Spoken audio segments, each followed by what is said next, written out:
Hello students, my name is Abhishek Sir. This is your digital learning platform Excel Learning.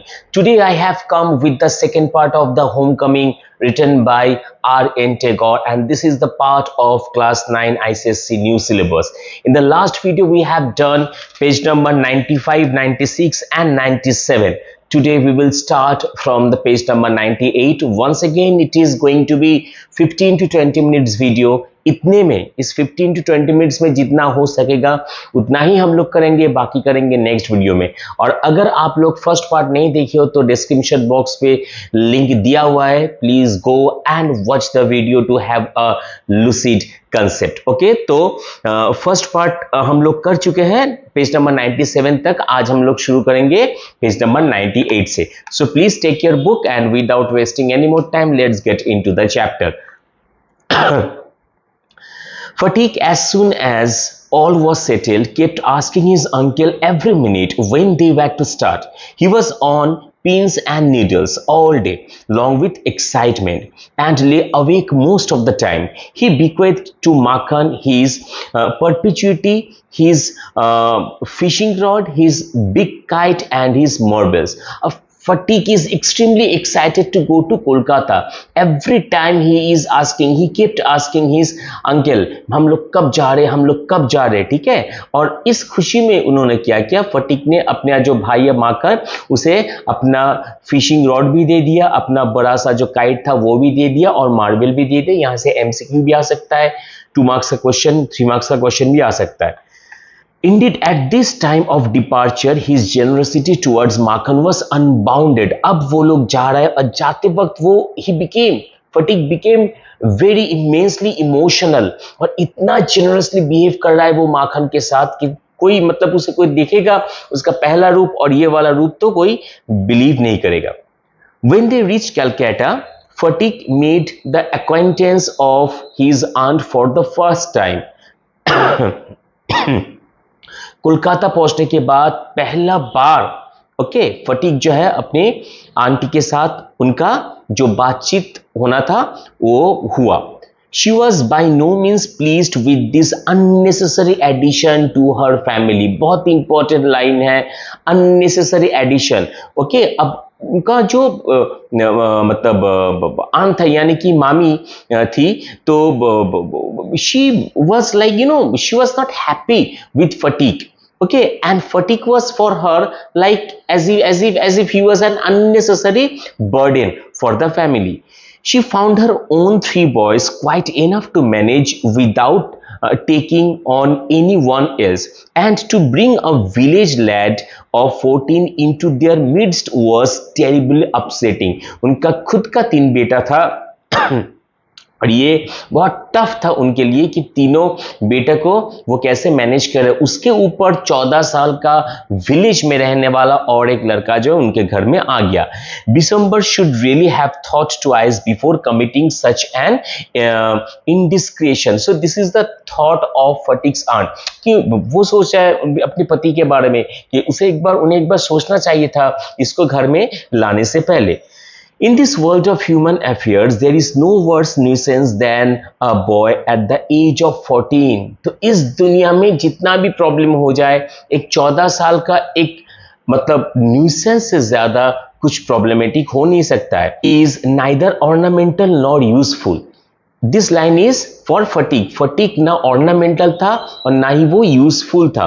It is impossible to shower affection on him as on a little boy, and he is always getting in the way. वो हमेशा झगड़ा करता रहता था और उसको प्यार करना नामुमकिन था। जैसे वो डॉन में डायलॉग है ना कि डॉन को पकड़ना मुश्किल ही नहीं नामुमकिन है, उसी तरह इसे प्यार करना मुश्किल ही नहीं नामुमकिन हो गया था।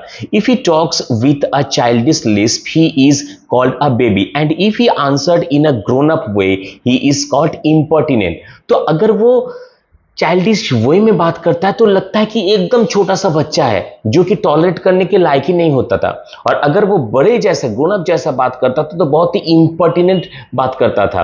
Like he became very rude to everyone. In fact any talk at all from him is resented, then he is at the unattractive growing age. ये पूरा देखो आप लोगों को दिख रहा है कि मैंने ये सब हाईलाइट करके रखा है, तो आप लोग भी हाईलाइट करते रहना, ठीक है। Then he is at the unattractive growing age, he grows out of his clothes with indecent haste, बहुत जल्दी वो लंबा हो रहा था। His voice grows hoarse and breaks and quavers, उसका गला का आवाज भी जो है वो चेंज हो रहा था। His face grow suddenly angular and unsightly, तो अचानक से मानो कि उसके फेस में एक एंगल आ गया और बहुत अनसाइटली था, मतलब देखने लायक उसका फेस जो है वो नहीं था। We can say that Phatik was kind of ugly looking boy.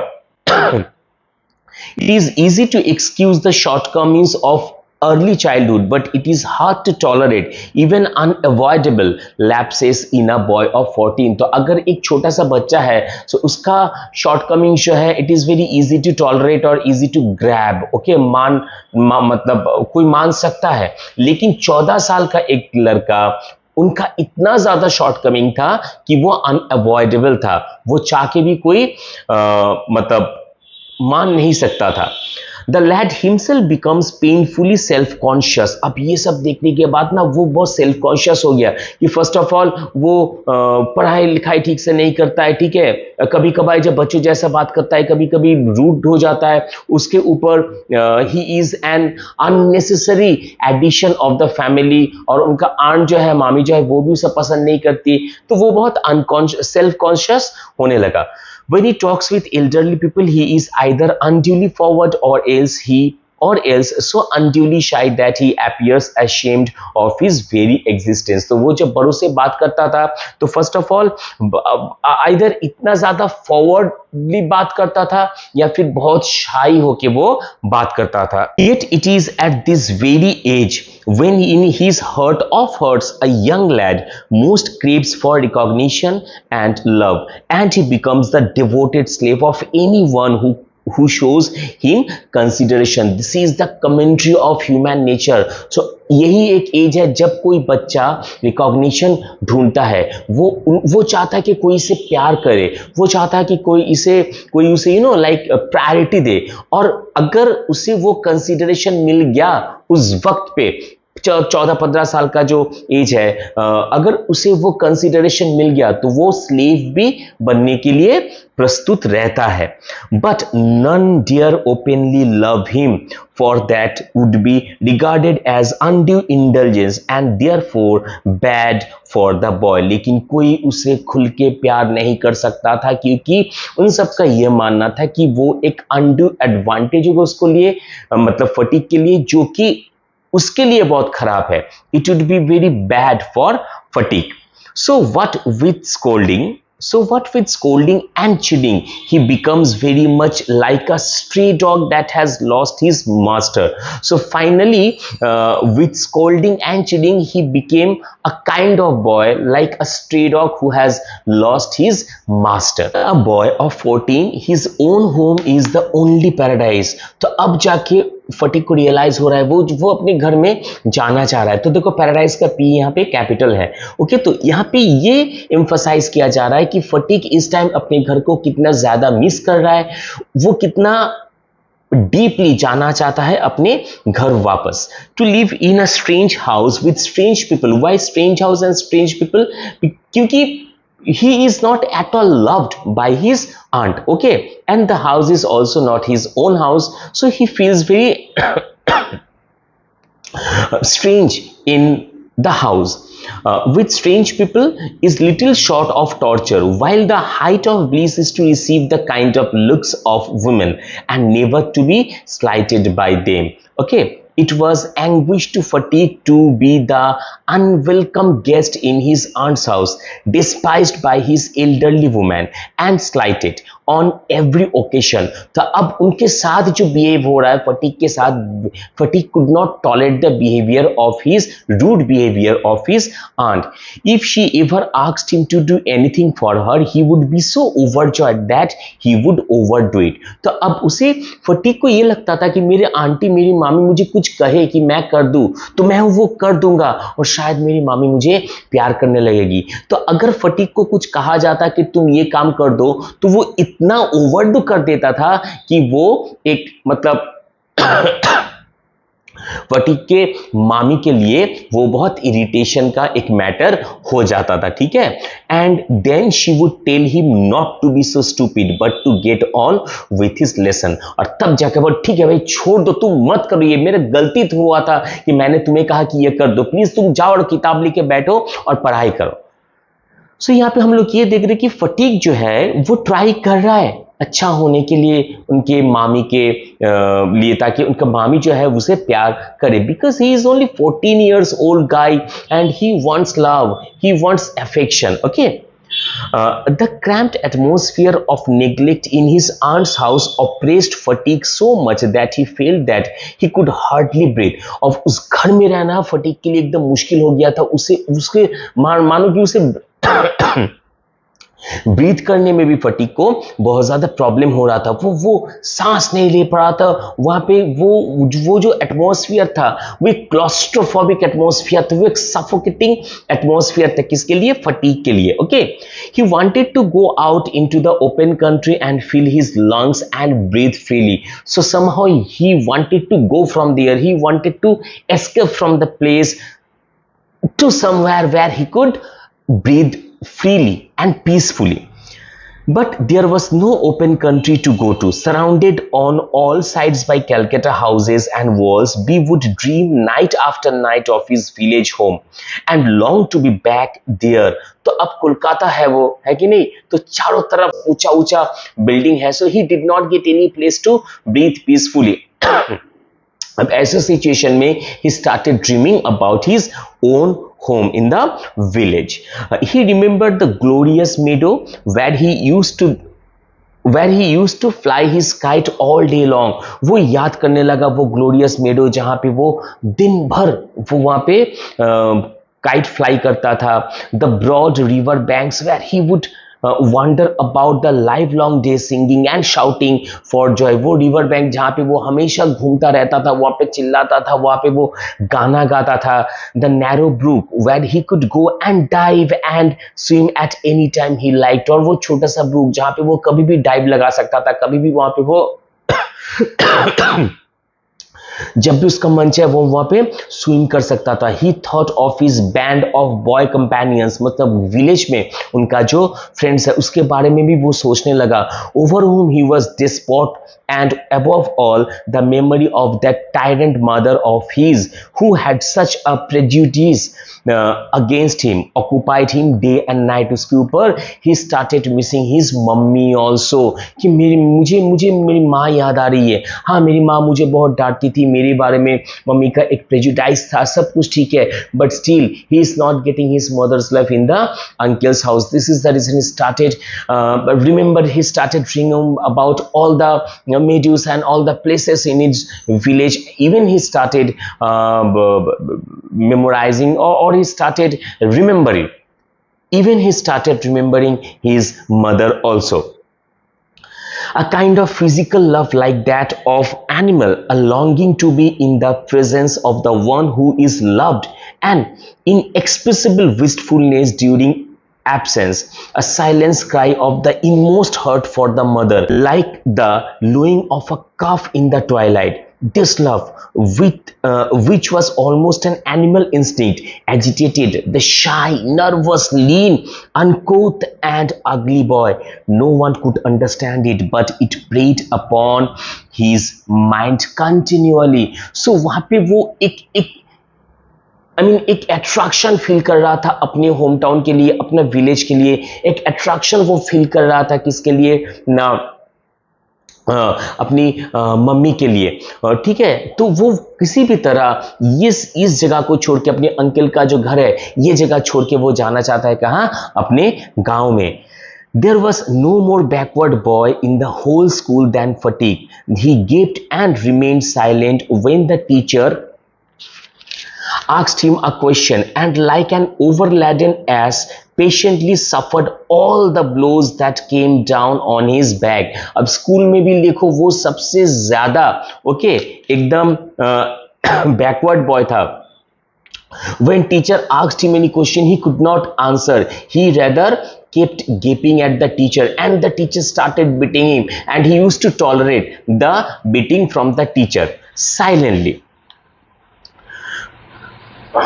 When other boys were out at play, he stood wistfully by the window and gazed at the roofs of the distant houses. And if by chance he espied children playing on the open terrace of any roof, his heart would ache with longing. ठीक है, तो सब बच्चे जितना था school का वो सब बाहर खेलता रहता था, वो खेलने नहीं जाता था, वो बस देखता रहता था उन लोगों की तरफ। और कभी भी अगर वो देख लेता कि छत पे कोई बच्चा खेल रहा है तो उसको भी इच्छा करता था कि वो भी जाए वहां पे, वो भी वहां पे खेले। उनको फिर से याद आने लगता था अपनी गांव के बारे में। One day he summoned up all his courage and asked his uncle, when can I go home? So एक दिन उसने अपने अंकल से पूछा, मामा से, कि मैं कब घर जा सकता हूँ। His uncle answered, wait till the holidays come. But the holidays would not come till November, and there was a long time still to wait. So कहा कि ठीक है, नवंबर आने दो, हॉलीडे आने दो, फिर तुम जाओगे, लेकिन वो कब आने वाला है? नवंबर में। One day Fatigue lost his lesson book. Even with the help of books, he had found it very difficult indeed to prepare his lesson. Now it was impossible. Day after day the teacher would cane him unmercifully. His condition became so abjectly miserable that even his cousins were ashamed to own him. They began to jeer and insult him more than the other boys. He went to his aunt at last and told her that he had lost his book. तो एक बार क्या हुआ, वो अपना book भुला दिया। ठीक है, तो अब वो स्कूल में हर रोज टीचर उसे मारता रहता था, every day, but he did not tell anything to his aunt. Why? Because he knew it very well that his aunt would surely scold him और बीट हिम। इतना मार खा रहा था स्कूल में कि उसका जो कजिन है वो भी उसे अपनाने में मना कर रहा था। नहीं यार, मैं नहीं जानता, कौन है इतना मार खाता है, स्कूल में हर दिन पनिशमेंट मिलता है। सो फाइनली एक दिन क्या हुआ, वो अपनी मामी के पास आई और कहा कि मेरा बुक जो है वो गुम हो गया, मुझे नहीं मिल रहा। His aunt pursed her lips in contempt and said, you great clumsy country lout, how can I afford with all my family to buy you new books 5 times a month? तुम एक क्लमजी लड़का हो, तुम बार बार अपना book जो है वो तुम भुला देते हो। अब मैं कैसे तुम्हें एक नया बुक खरीद के दूं? हर महीने 5 बार 6 बार तुम बुक ये करते हो, तो मैं कैसे तुम्हें बुक खरीद के दूं हर बार? That night on his way back from school, Fatigue had a bad headache with a fit of shivering. He felt he was going to have an attack of malarial fever. His one great fear was that he would be a nuisance to his aunt. So उस दिन रात को वो जब return आ रहा था ना, तो अचानक से उसे बहुत हेडेक होने लगा और उसे लगा कि मुझे मलेरिया हो गया, मतलब फटीक को उसे मलेरिया हो गया है। तो बट उसके बाद भी उसके दिमाग में ये चल रहा था कि पहले तो मेरा आंट मुझे प्यार नहीं करती है, वो हमेशा लाइक इरिटेट होती रहती है। उसके ऊपर अगर मेरा तबीयत खराब हो गया तो मैं और ज़्यादा एक प्रॉब्लमेटिक बन जाऊंगा अपनी मामी के लिए। The next morning Phatik was nowhere to be seen. Next day Phatik नहीं मिल रहा था सुबह। All searches in the neighbourhood proved futile. The rain had been pouring in torrents all night and those who went out in search of the boy got drenched through to the skin. At last Bishambar asked help from the police. तो सब कोई उसे ढूंढने लगा। बहुत ज्यादा बारिश हो रहा था। जो भी उसे ढूंढने निकला सब कोई एकदम टॉप टू बॉटम पूरा भीग गया, पूरा ड्रेंच हो गया। ड्रेंच होके वो लोग रिटर्न आए, लेकिन फटीक कहीं भी नहीं मिला। फाइनली बिशंबर ने क्या कहा, पुलिस को इन्फॉर्म किया। At the end of the day a police van stopped at the door before the house. It was still raining and the streets were all flooded. So finally क्या हुआ, वो दिन जब खत्म हो रहा था तभी एक पुलिस वैन आया और उसके घर के सामने रुका। ठीक है, तभी भी बहुत जोर से बारिश हो रहा था और all the roads were full of water. तो आज इतना तक ही करेंगे, पेज नंबर 100 तक। नेक्स्ट वीडियो में हम लोग जो है वो खत्म कर देंगे, उसके बाद क्वेश्चन आंसर भी अपलोड करेंगे। So please subscribe to the channel and press the bell icon so that you never miss a single update and please share this with your friends. आज के लिए बस इतना ही। Tata bye bye, see you, जय हिंद।